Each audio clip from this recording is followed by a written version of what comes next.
Assalamualaikum and a very good morning I bid to our distinguished panelists and our lovely audience. I am Fairuz and I will be your moderator for this particularly exciting and intriguing forum on the discussion between small families versus large families in the modern world. Family size and the benefits thereof has always been a hotly debated topic for years now. A small family, by definition, refers to a family consisting of a maximum of four family members with a maximum of one or two children, whereas a large family refers to a family consisting of three children or more. To discuss this forum today, I would like to introduce our panelists, starting with Dr. Muhammad Nur Hilmi bin Saiful Azza, a well-renowned psychologist and a licensed therapist who specializes in family counseling and therapy. Next will be Mr. Muhammad Hafiz bin Samsudin, a representative speaker from the Ministry of Women, Family and Community Development, KPWKM. Third is Mr. Ahmad Akmal bin Abdullah, an avid supporter on the benefits of large families and also a father of nine. Last but not least, our panelist, Dr. Sarah Natasha, a lecturer from University Malaya, specializing in child psychology. We will begin with this forum with you, Dr. Hilmi. What is your stance on the discussion between small and large families? Thank you very much, Ms. Moderator. Assalamu alaikum, and a very good morning I'd like to bid to my fellow panelists and dearest audience. Now, I'd like to begin our forum today by personally stating that I believe in the premise that smaller families have much more to offer in terms of beneficial qualities in this day and age in comparison to larger families. The reason that I feel this way is because of a plethora of reasons and justifications, some of which I would like to specify in today's forum. Now, firstly, smaller families, by and large, provide the family with a lot more financial freedom and income. Now, we cannot deny that financial challenges are proving to be one of the main concerns when it comes to raising children in the modern world, with rising costs of living and increasing inflation rates, on top of the fact that parents will want to give the best for their children in terms of education and lifestyle. Now, this is particularly true in urban environments. A study conducted by the United States Department of Agriculture, or USDA, has found that the average cost of raising a child in today's economy amounts to almost $233,610 which is equivalent to more than 1 million Malaysian ringgit. Now, this includes education, housing, food, and other costs that relate to raising a child. Therefore, with less children, parents are able to provide stronger financial stability to their family, as household and child-related expenses will be significantly lower in smaller families in comparison to larger ones. Furthermore, parents will be able to provide more for these children, as they do not have to allocate such a large amount or such a large portion of their income to their children in comparison to larger families. On top of that, in smaller families, it is a lot more common for children to have both parents working, as with smaller commitments at home due to less amount of children, parents are able to balance their careers and family lives more efficiently. So we have a case where in smaller families, it is not as common to have the wife stay at home to take care of the kids in comparison to larger ones. Now, this proves to be heavily beneficial, as not only does it strengthen the financial freedom of that family, it also strengthens the financial security, as the family does not need to depend on a single source of income to support the family. Now, this is particularly true when it comes to volatility in unemployment as well as the economy. We can take a perfect example of, let's say, COVID-19, where let's say the father was to lose their job. At least the family will not be robbed of all their income streams or revenue streams to support the family, as we still have the mother who can help take the burden in the terms of financial expenses. Now, moving on to my next point. Smaller families can prove as a countermeasure to prevent overpopulation, which leads to many social and economic detriments in the future. When we look at the grand scheme of things, we cannot deny that overpopulation has become a massive issue for many countries all over the world. Now, this is particularly apparent when we observe countries with one-child policies, such as China, where the space and resources available in that country were no longer able to sustain the population growth of those countries. Now, unsustainable population growth can lead to many social and economic issues within the country, such as increase in unemployment and poverty rates due to an oversupply of labor and manpower into the country's industries and productive sectors. So in this case, we have a lot more people who end up homeless or people who do not earn enough to feed their families. This furthermore becomes a much larger. Now this furthermore leads to an even larger problem, as with overpopulation, it also increases the need and demand for products such as food, water, and shelter.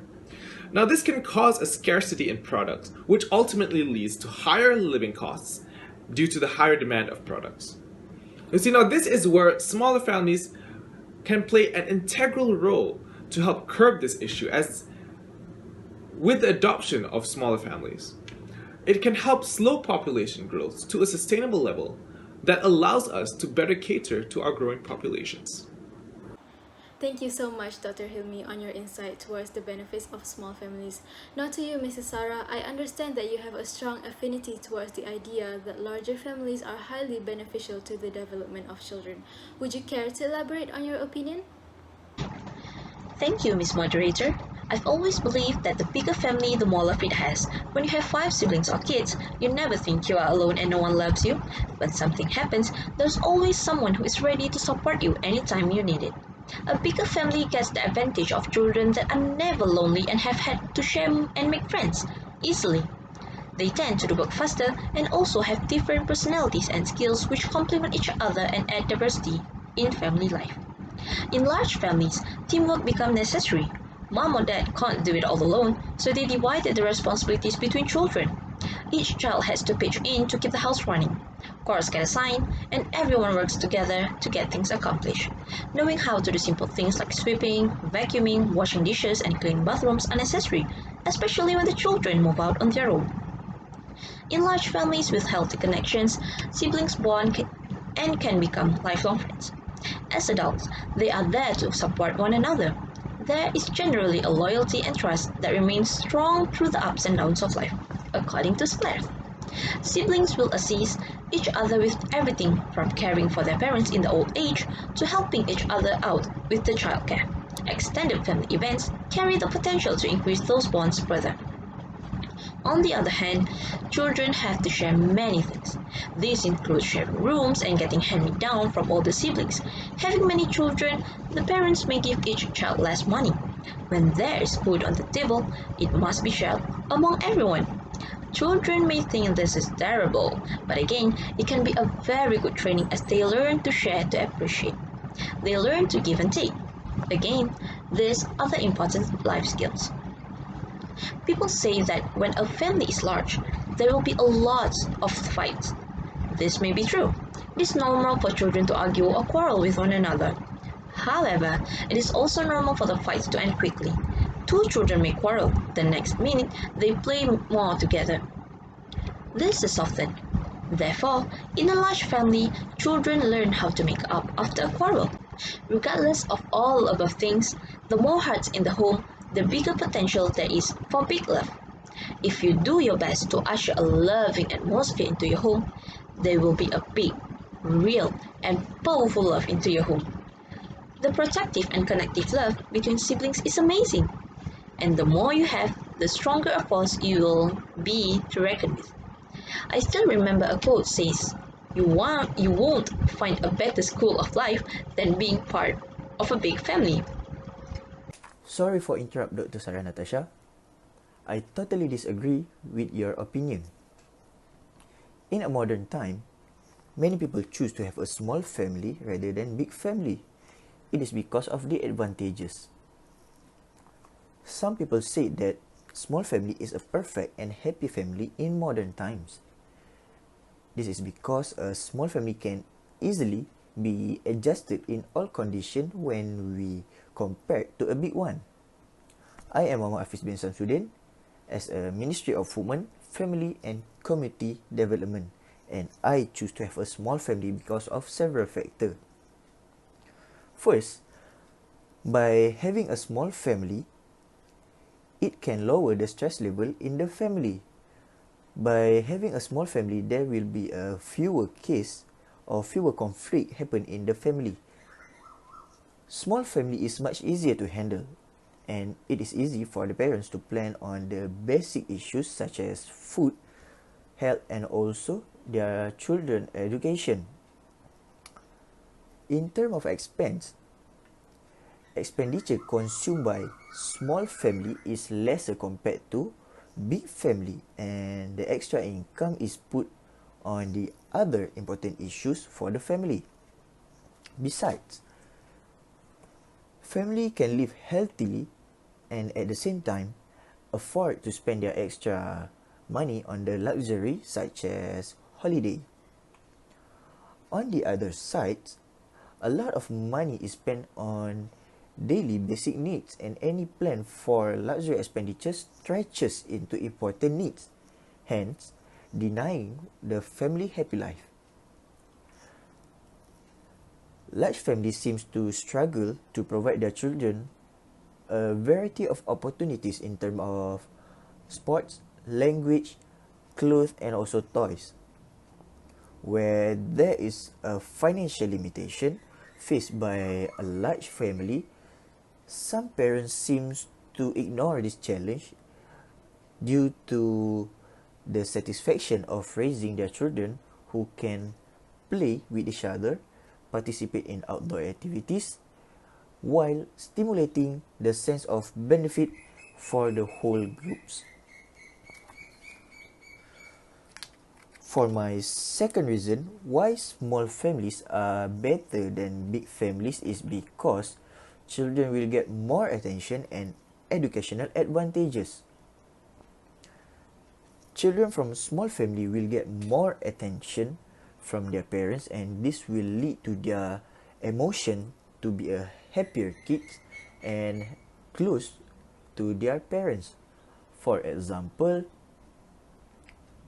parents with two children will have more time for them to guide and educate their children, will be more easier for them compared to a big family which have the issue to educate their children.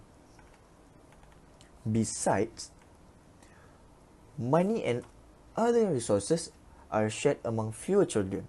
For example, each of the children will probably have a chance to continue their studies in the universities and become more successful person one day. But in a large family, only the eldest one or the smartest one who will get such opportunities because of the financial problem by them. Study made from three economists written by Chin Chui, Yona, and also Andrew. They look at 26 years of data on parents and children, suggests that with every additional kid born into the family, the other siblings are more likely to suffer from lower cognitive abilities and more behavioral issues, and there will be the worst outcome later in life. They drew on a large set of data from the National Longitude Survey of Youth in 1979 and asked a family a ton of questions about their children's education, behavioral issues, and home environments. The result shows that every time a young child is born, the percentage fell by 3% and behavioral problem increase. It also shows that the birth of another kids also can lower the overall amount of education that each children should receive. Now to Mr. Ahmad Akmal. In light of current stigmas that see large families as somewhat of an abnormality in modern society, what benefits do you, in your opinion, think large families can provide to us? Bismillahirrahmanirrahim. Thank you to moderator. As a father of 9, I believe that having a big family brings more benefit compared to a small family. The reason I say so is The point number one is children always have a support. No matter what happened in your life, there is always someone who can help you and support you. In a big family, children can be both selfish and unselfish. If your brother does not care about you, your sister will risk her life to help you. For example, the younger brother got bullied at school. The elder brother will be responsible for looking after and protecting his little brother at school. Moreover, if your son has a lot of uncles and aunts, they can bring a huge support to your children, because the uncles and aunts can bring happiness to your children too. They can give a gift to your son's birthday celebrations or take a vacation with their child, so the children will have fun spending time together. Having a big family is totally a blessing. And now my second point is they will have many friends. If you have many siblings and cousins, chance are you to get many friends is high. In a small family, it's hard to find someone that you can get along with, so you feel lonely and desperate. When you have a big family, you always have someone that you can spend some quality time with. When you have a lot of friends, many fun activities for kids can do in their free time. Plus, all your siblings and cousins have friends who may become your friends too. Not only that, the child will be more friendly and kind to his friend.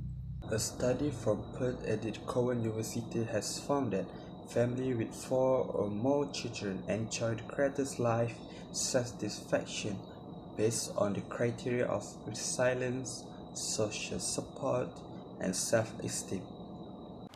Thank you very much, Mr. Ahmad Akmal, for your opinion. Now back to you, Mr. Hafiz. Now we have heard the opinions of all of our panelists thus far, but I would like to get your opinion. How do you think a small family can affect a child's academic and co-curricular performance?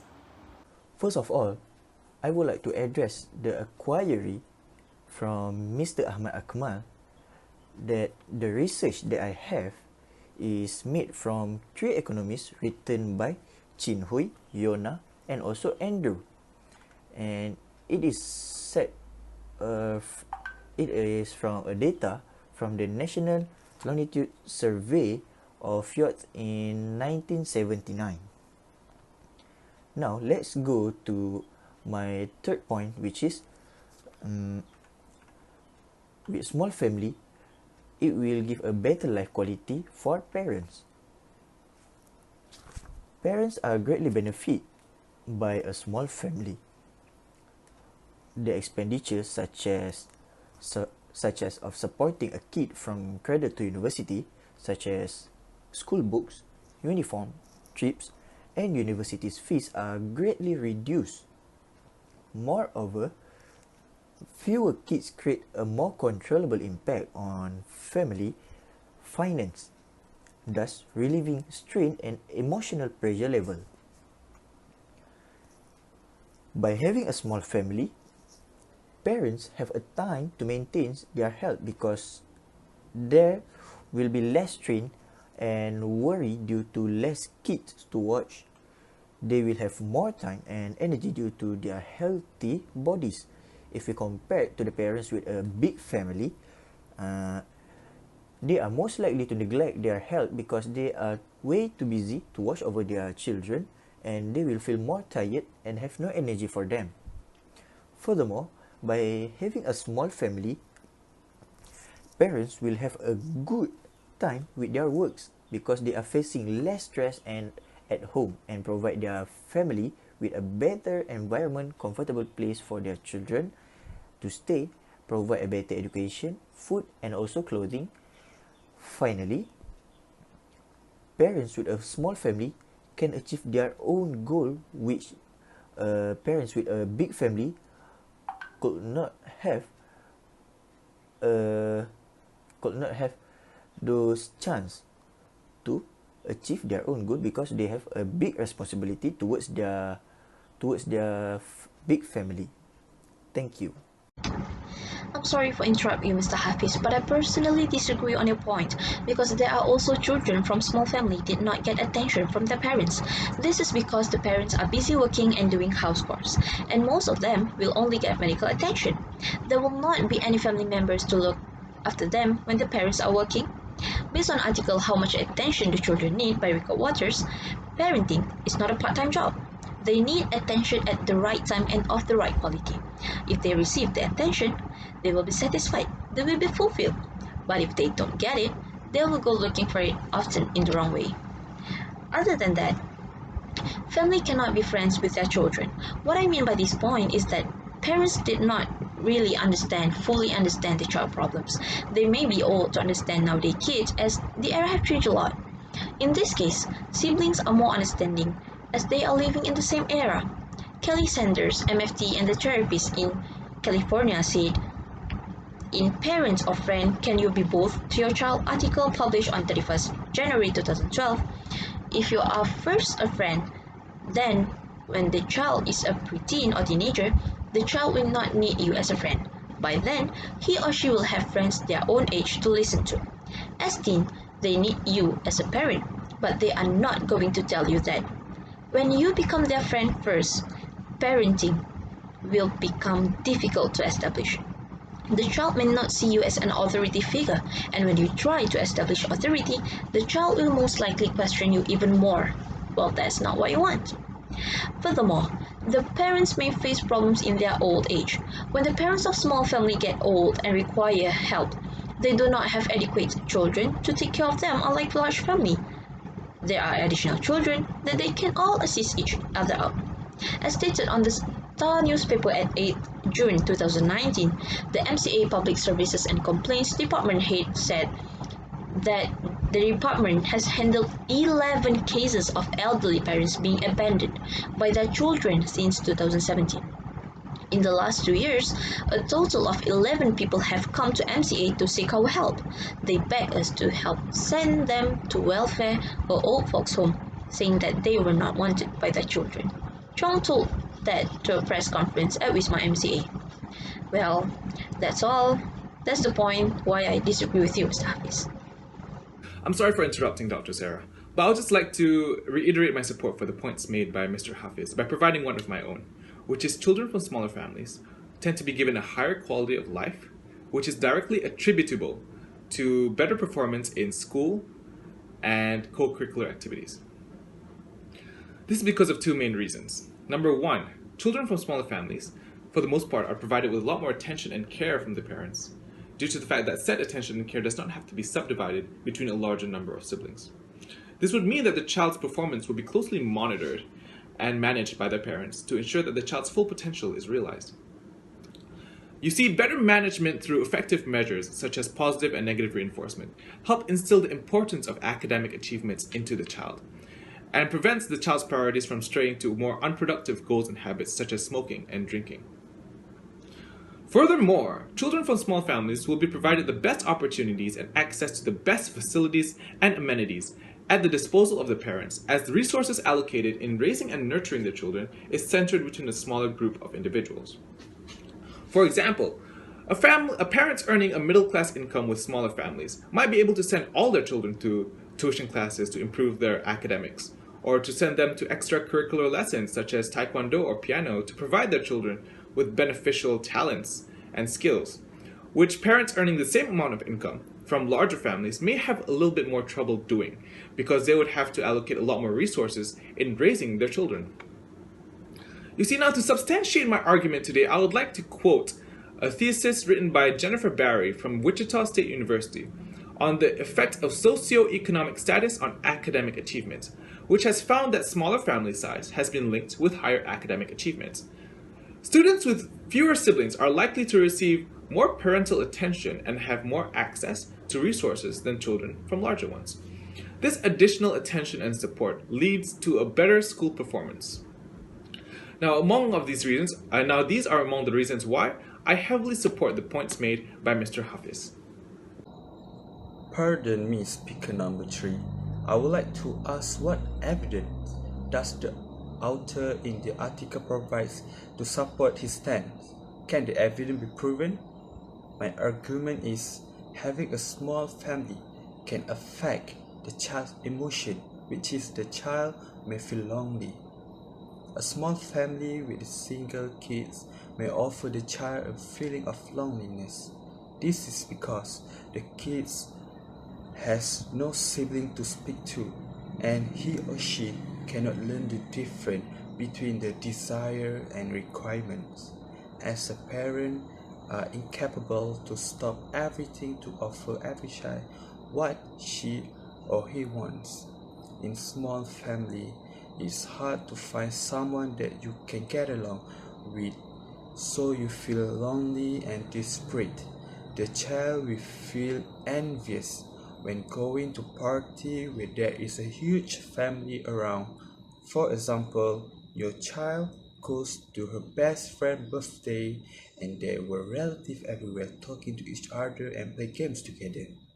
That's lovely moments small family can get. My second point is the child will be a selfish person and it prevent the kid from learning the responsibility. The most apparent disadvantage of a small family can be realized when the child is starting to get selfish. Devoid of that sibling relationship, the only child in the small family cannot learn the way to share. This is because the children are used to be alone and never share things with anyone. Another disadvantage of having a small family is that there is no chance for the child to learn responsibility early in his or her life. This is for the reason that they do not have younger siblings to take care of, and parents are busy working, so there is no time to teach children how to be responsible. That's all for me. Thank you very much. Thank you very much to all our panelists for their opinions and ideologies on our forum today. To end our forum for today, I would like to extend a question to our first speaker, Dr. Hilmi. What impact do you think smaller families have on the environment in our day and age? Thank you very much for your question, Ms. Moderator. Now, I personally believe that small families can have a huge positive impact on the environment. Coming back to my point on human overpopulation. Human overpopulation also happens to be one of the main contributors to climate change and can cause serious environmental repercussions. Forests and natural areas being reclaimed and deforested for human housing and increased agricultural activities to feed a growing population, increased carbon emissions due to an increase of transportation needs, as well as an increased amount of waste and pollution due to increased human consumption and production, are just to name of the few examples where human overpopulation relates to environmental issues. An analysis cited by the US Department of Energy on the 4 principal biological systems on which humanity depends on, which are fisheries, forests, grasslands, and croplands, shows that demands at current levels of population, as well as per capita consumption, often exceed the long-term carrying capacity of these resources. The effects of overfishing, deforestation, and overgrazing are gradually undermining human life support systems to a level where they will no longer be able to sustain our human populations. These facts only solidify the importance of smaller families, not only on an individualistic scope, but as a viable countermeasure to ensure sustainable growth of our human populations. Thank you very much, Dr. Hilmi, for your insight.